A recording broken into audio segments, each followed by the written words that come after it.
तो एक chemical bonding के PYQs हैं। Question first, the boiling point of the following hydride of group 16 element increase with the increase in order. इस order के अंदर एक गलती है कि H2O को सबसे कम दिखा रखा है, जबकि H2O सबसे ज़्यादा होता है और H2O का बॉइलिंग पॉइंट सबसे ज़्यादा होती है। इसकी में एच बॉन्डिंग होती है।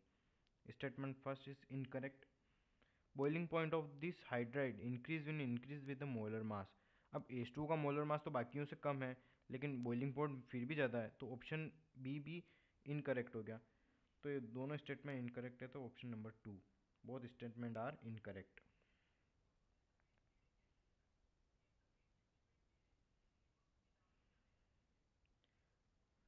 Among us the following, which one will have maximum lone pair electron repulsion?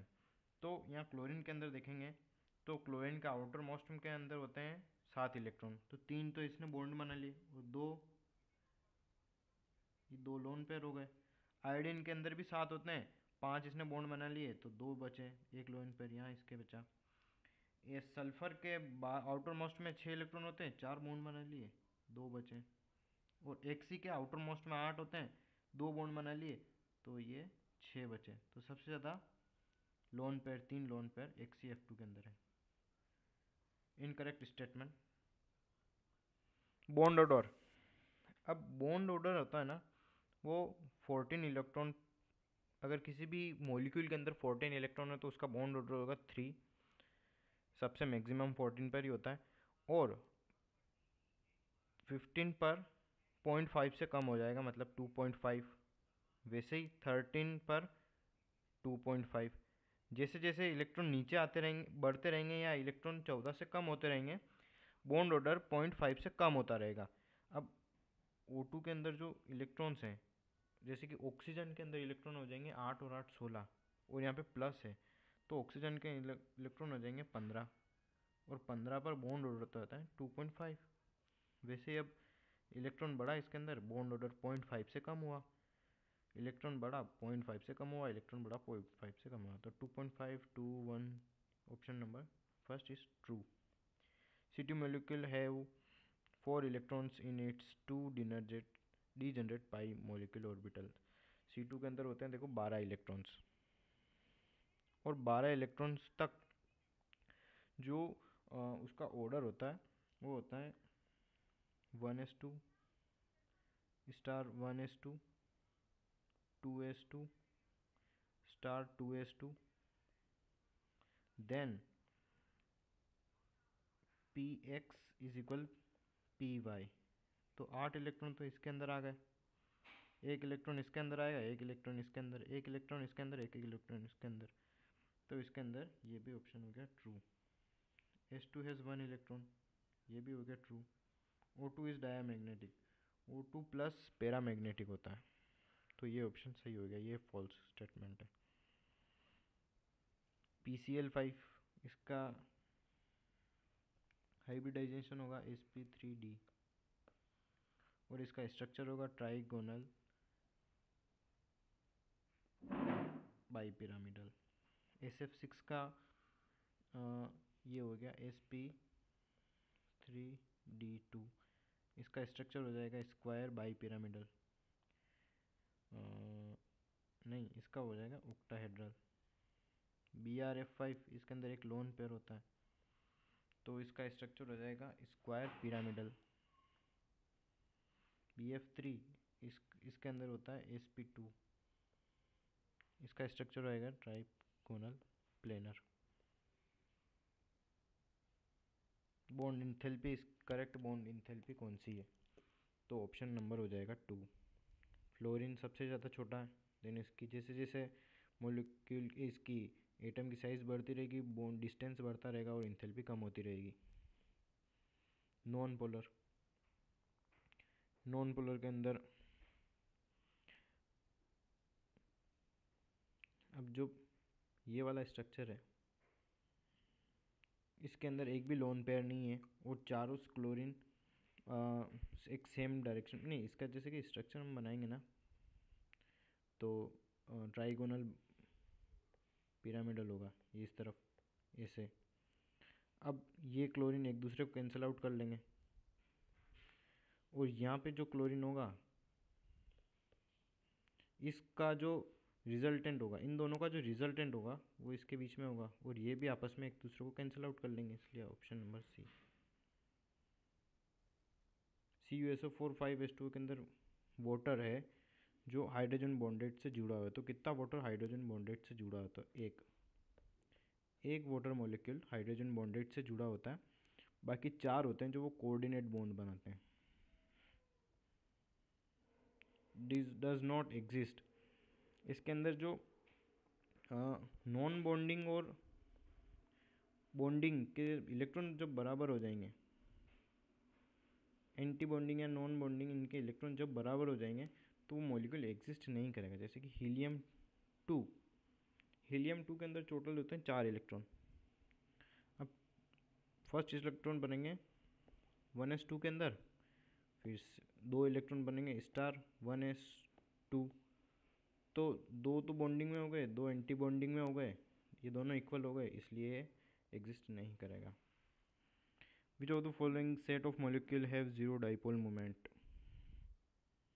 Zero dipole moment ammonia के अंदर देखो, अमोनिया के अंदर लोन पेयर होता है, इसके लिए इसका डाइपोल मोमेंट जीरो नहीं होगा। बोरोन ट्राईफ्लोराइड ये स्क्वायर प्लेनर ट्राईगोनल प्लेनर होता है, इसलिए इसका dipole moment zero. Beryllium difluoride BeF2, इसका भी डाइपोल मोमेंट जीरो, क्योंकि इसका स्ट्रक्चर Be, एक F इधर एक F इधर, इसलिए इसका भी डाइपोल मोमेंट जीरो।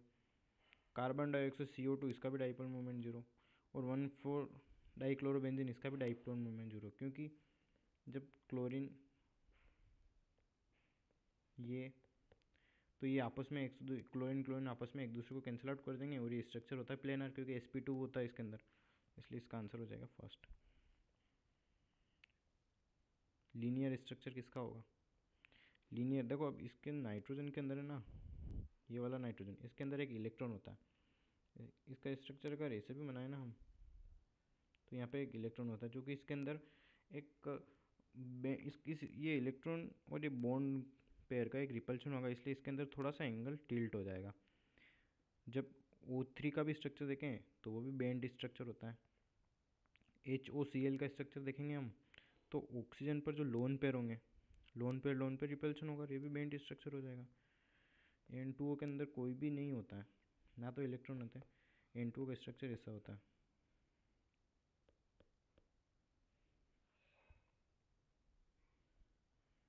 और ये लीनियर। अभी हाइब्रिडाइजेशन का क्वेश्चन है, इसके अंदर Xe के अंदर आउटर मोस्ट के अंदर होते हैं 8 इलेक्ट्रॉन, 2 बॉन्डिंग में गए तो बचे 6 इलेक्ट्रॉन, 3 लोन पेयर, इसका हो गया sp3d।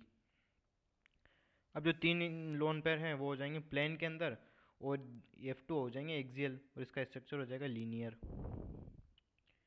HCl आउटर मोस्ट में वही 8 इलेक्ट्रॉन, 4 बॉन्डिंग में, ये 2 लोन पेयर। अब इसका एक तो हो गया sp3d2। अब ये बनेगा ऑक्टाहेड्रल इस तरफ का। अब लोन पेयर यहाँ आ गए और चारों F यहाँ आ गए, तो स्क्वायर प्लेनर बन गया। 1 का 2 और B का फर्स्ट, ये दोनों option cancel out. HCO3 6 electron 3 oxygen में के बॉन्डिंग में चले गए, एक लोन पेयर, ये हो गया sp3। sp3 के अंदर एक लोन पेयर है, तो इसका इस पिरामिड स्ट्रक्चर बनेगा इस तरफ, पिरामिडल। C का फोर्थ, ऑप्शन नंबर फोर्थ। और इसके अंदर 2 इलेक्ट्रॉन इसके और 2 इलेक्ट्रॉन इसमें और 4 इलेक्ट्रॉन इसमें, एक लोन पेयर बचा, इसका हो जाएगा ऑक्टाहेड्रल। ऑक्टाहेड्रल में अब 4 F तो यहाँ आ जाएंगे प्लेन के अंदर, एक ऑक्सीजन यहाँ और लोन पेयर यहाँ, तो ये हो गया स्क्वायर पिरामिडल।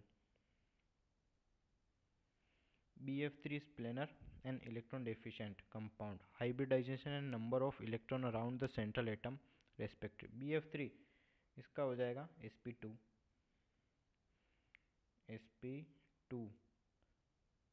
और 6 इलेक्ट्रॉन, क्योंकि बोरॉन का आउटर मोस्ट में होते हैं 3 इलेक्ट्रॉन और 3 फ्लोरीन है, तो ये इलेक्ट्रॉन शेयर करेंगे, तो ये हो जाएंगे total 6 electrons. Incorrect statement PCl5 से। Equatorial PCl bond make an angle of 120, तो इसका स्ट्रक्चर ऐसा होता है और ये 120 बनाते हैं। ट्रू। 2 PCl बॉन्ड मेक 180 का एक दूसरे पर। अब ये जो ये वाले बॉन्ड है 180 का, एक दूसरे से 180 डिग्री का बनाएंगे। 2 axial PCl bond are longer. अब ये वाले एक्सियल हैं, ये इन प्लेन वाले से लंबे होंगे। और नॉन रिएक्टिव, ये रिएक्टिव है, तो ऑप्शन ये फॉल्स हो गया। जीनोन कंपाउंड ये पीछे कर चुके हैं। Stability, thermal stability order, thermal stability order ये हो जाएगा ऑप्शन नंबर 3। H2 सबसे ज़्यादा स्टेबल है क्योंकि एज बॉन्डिंग है इसके अंदर, बाकी स्टेबिलिटी नीचे जाने पर डिक्रीज होती रहेगी। पैरामैग्नेटिक, O2 इज पैरामैग्नेटिक क्योंकि इसके एंटी बॉन्डिंग के अंदर एक इलेक्ट्रॉन आता है। डाइपोल मोमेंट, BF3 का डाइपोल मोमेंट 0 होगा क्योंकि इसका स्ट्रक्चर प्लेनर होता है, और प्लेनर के अंदर डाइपोल मोमेंट, क्योंकि इसका जो रिजल्टेंट होगा इन दोनों का रिजल्टेंट होगा वो यहाँ होगा और एक दूसरे से कैंसिल आउट। अब NH3 और NF3, NH और NF3,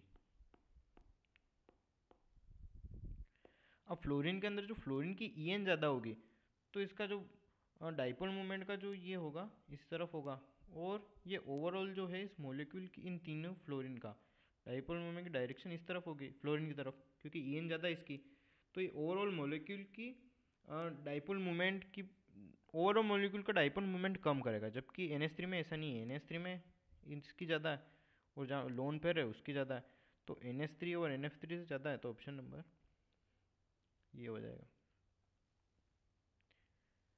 आयनिक कैरेक्टर, आयनिक कैरेक्टर के अंदर है केटाइन की साइज, केटाइन की साइज अगर बड़ी होगी और एनाइन छोटा होगा तो वो कंपाउंड होगा आयोनिक, और वहीं केटाइन छोटा होगा और एनाइन बड़ा होगा तो वो हो जाएगा कोवेलेंट। बड़ा केटाइन फिर उससे छोटा फिर उससे छोटा, तो ऑप्शन नंबर ये है। Magnetism react element x compound ionic compound बनाता है, ग्राउंड स्टेट के अंदर इसकी ये है। अच्छा मैग्नीशियम, अब ये देखो ये इलेक्ट्रॉनिक कॉन्फ़िगरेशन है ना नाइट्रोजन का है, और नाइट्रोजन की वैलेंसी कितनी होती है 3। अब मैग्नीशियम +2 N-3 आपस में क्रॉस आउट करेंगे Mg3N2, unable to form MF6। अब बोरॉन MF6 क्यों नहीं बना पाएगा, क्योंकि इसके पास वेकेंट D नहीं है, बाकी सबके पास वेकेंट D है, इसलिए अपनी ऑक्टेट को एक्सपांड कर सकते हैं पर, लेकिन बोरॉन नहीं कर सकता।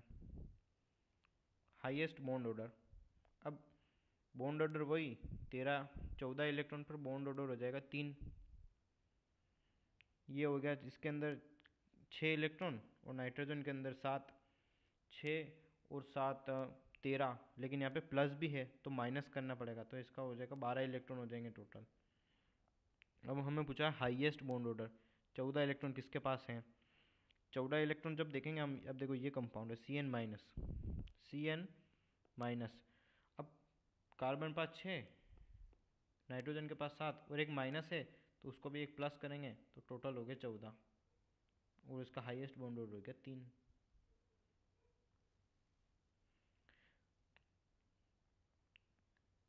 Electron pair on central atom of Cl-। अब Cl- के आउटर मोस्ट में क्लोरीन के आउटर मोस्ट में 7 इलेक्ट्रॉन होते हैं, 3 तो बॉन्ड बना लिए, 2 बचे जो लोन पेयर हो गए। वही पूछा है कि नंबर ऑफ लोन पेयर्स पूछा है, 2 लोन पेयर हो गए। Diatom only pi bond, only pi bond किसके पास होगा, पाई बॉन्ड उसके पास होगा जिसके अंदर जो पी पाई ऑर्बिटल के अंदर इलेक्ट्रॉन होंगे। अब जैसे कि 14 इलेक्ट्रॉन्स तक कैसे भरते हैं, 1s2 star 1s2, 2s2 star 2s2। अब px is equal py, then pz, फिर स्टार px, py स्टार और pz। अब जब हम कार्बन को देखेंगे, इसके पास कितने 12 इलेक्ट्रॉन्स हैं। 2 इलेक्ट्रॉन यहाँ हैं, 2 इलेक्ट्रॉन यहाँ, 2 यहाँ और 2 यहाँ, 8 इलेक्ट्रॉन हो गए। अब जो p के अंदर भरेंगे ना, p और px और py के अंदर, तो एक एक इलेक्ट्रॉन भरेंगे। एक इलेक्ट्रॉन यहाँ आया 9, फिर 10, फिर 11, फिर 12। तो इसके पास सिर्फ पाई कैरेक्टर होंगे, क्योंकि ये इलेक्ट्रॉन सिर्फ पाई के अंदर आ रहे हैं। Not stable. अब इनके अंदर स्टेबल कौन सा नहीं होगा, देखो सिलिकॉन Si Cl6 स्टेबल क्यों नहीं होगा, क्योंकि Si का जो आयन का साइज है वो छोटा है और उसके पास 6 क्लोरीन बड़े साइज के हैं, तो स्टेरिक हिंड्रेंस होगी, उसके कारण ये Si Cl6 नहीं होगा। अब GeCl6 स्टेबल है क्योंकि Ga की साइज भी बड़ी है, इसलिए इसके कंपेरेटिव में सिलिकॉन की साइज छोटी है। Ionic mobility, alkali metal ions lowest, किसकी आयोनिक मोबिलिटी सबसे कम होगी। तो आयोनिक मोबिलिटी है ना, उसका ऑर्डर होता है लिथियम सबसे कम, then Na, then potassium, then Rb सबसे कम इसकी हो जाएगी। बॉन्ड एंगल 120, वो देख लो कि sp2 किसके अंदर है, क्योंकि sp2 के अंदर ही ऐसा स्ट्रक्चर होता है 120 का, और ये साफ साफ दिख रहा है BCl2। Iso electronic and iso structural, iso electronic और आइसो स्ट्रक्चरल। अब यहाँ 8 इलेक्ट्रॉन हो जाएंगे वही एक सी के पास, 2 बॉन्ड में, और ये लोन पेयर। अब ये दोनों देखो लीनियर तो बन रहे हैं, क्योंकि HCF2 जब इसका स्ट्रक्चर से बनाएंगे तो लोन पेयर तीनों तो प्लेन में आ गए, और ये F और BeCl2 तो प्लेन होता ही है, आयनिक है, आयनिक नहीं कोवेलेंट। अब ये दोनों प्लेन है लेकिन आइसो इलेक्ट्रॉनिक नहीं है, क्योंकि इन दोनों के अंदर इलेक्ट्रॉन, HCF2 के अंदर तो इलेक्ट्रॉन ज़्यादा ही है, तो ये ऑप्शन हो गया गलत ऑप्शन। अब ये देखेंगे IBr2, IBr2 के अंदर जब IBr2 और एक माइनस भी है। अब आयोडीन जब भी किसी स्पीशीज या मॉलिक्यूल के अंदर प्लस या माइनस हो, तो उसको एक आगे या एक पीछे करके देखो। जैसे कि आयोडीन के साथ इस मॉलिक्यूल के अंदर माइनस है, तो आयोडीन ने एक इलेक्ट्रॉन लिया और एक कौन से कॉन्फ़िगरेशन के अंदर चला गया, नोबेल गॉस कॉन्फ़िगरेशन के, माना ये XC के अंदर चला गया, तो XCBr2 और ये XCF2।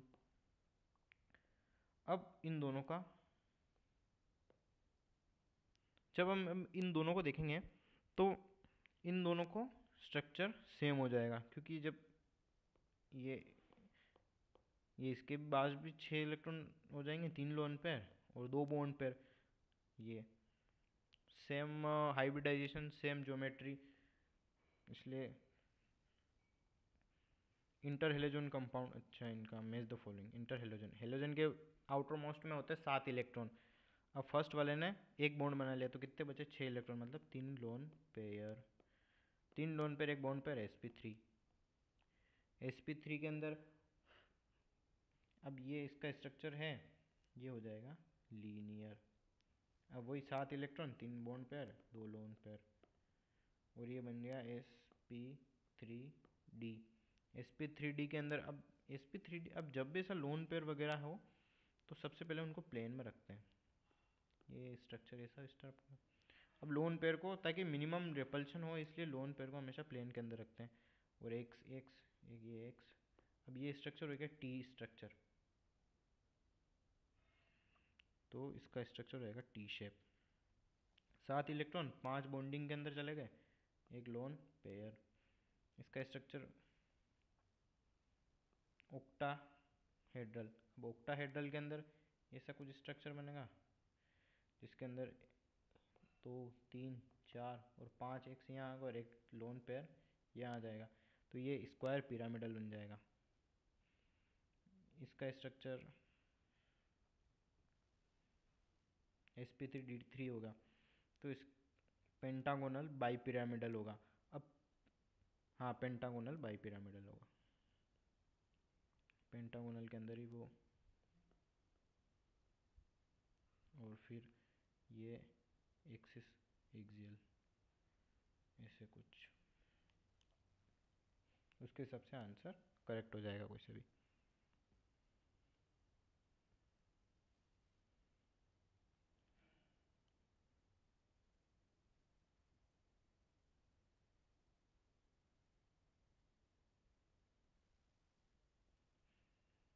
सेम बॉन्ड ऑर्डर, किस सेम इलेक्ट्रॉन ढूंढ लो किसके अंदर, सेम बॉन्ड ऑर्डर मिल जाएगा। अब सी और एन ओ, देखो ओ तो सेम है, तो ओ कौन देखना। अब नाइट्रोजन और सी एन को देखेंगे तो इन दोनों के अंदर तो इलेक्ट्रॉन अलग अलग है, तो ये ऑप्शन तो होगा ही नहीं। ऑप्शन ये देखेंगे, इसके अंदर 8 इलेक्ट्रॉन, इसके अंदर 6, तो ये कितने हो गए 14। इसके अंदर भी 6, इसके अंदर 7, और एक माइनस है, तो ये इसके अंदर भी 14 हो गए। तो आंसर ये हो जाएगा।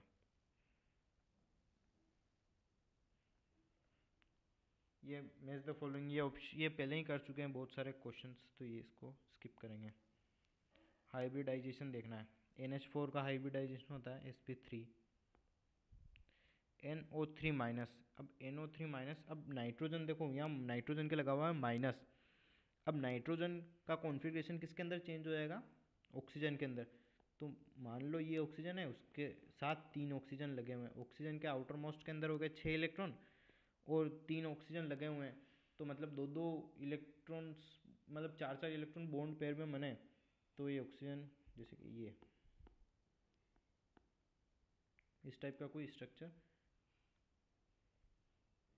ये ऑक्सीजन है, आउटर मोस्ट में हो गए 6 इलेक्ट्रॉन।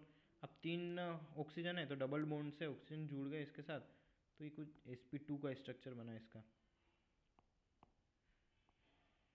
अब NO2 प्लस है, अब इस प्लस को एक एक एटम पीछे ले जाओ, तो NO अगर प्लस है तो इसको, इसने इलेक्ट्रॉन निकाल लिया, तो इसको पीछे ले जाओ, इसके पीछे कौन आता है, कार्बन। तो ये हो गया CO2, CO2 का जैसे स्ट्रक्चर हो जाएगा, और हाइब्रिडाइजेशन भी वैसे ही हो जाएगा sp। तो sp, sp2 और sp3 जोमेट correct geometry and hybridization HCF। अब इसके 8 इलेक्ट्रॉन हो जाएंगे, अब वही हो जाएगा ऑक्टाहेड्रल, जो यहाँ 2 लोन पेयर, स्क्वायर प्लेनर और sp3d2। Wrong statement.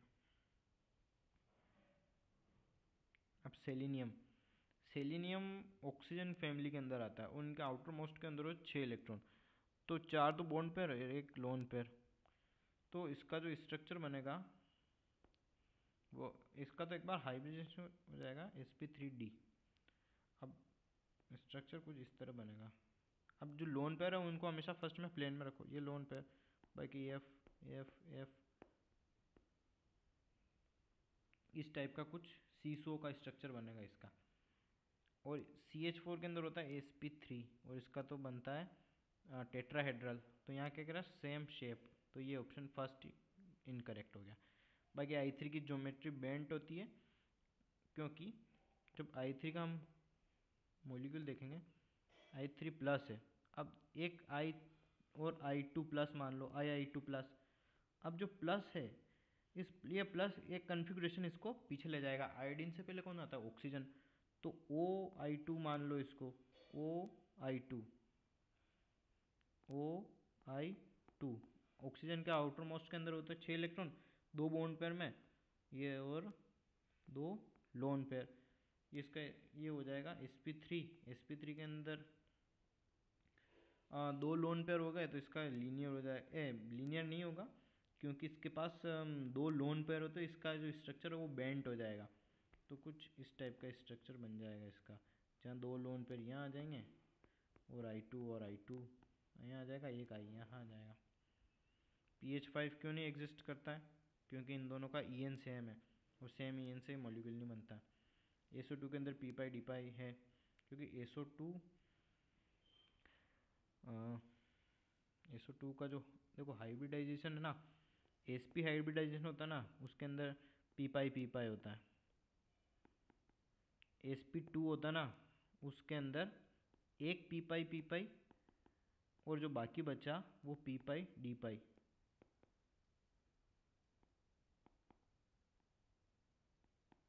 और बाकी के जो बचे हैं हाइब्रिडाइजेशन, उसके अंदर सिर्फ एक p पाई और बाकी बचे सारे p पाई d पाई। तो इसके अंदर p पाई d पाई होगा क्योंकि इसका sp2 है। Fluoro compounds is behave like Lewis base, जिसके पास लुईस बेस लोन पेयर है, लोन पेयर इसके पास है। आउटर मोस्ट में 5 इलेक्ट्रॉन, 3 बॉन्डिंग में और 1 लोन पेयर, बाकी के पास लोन पेयर है ही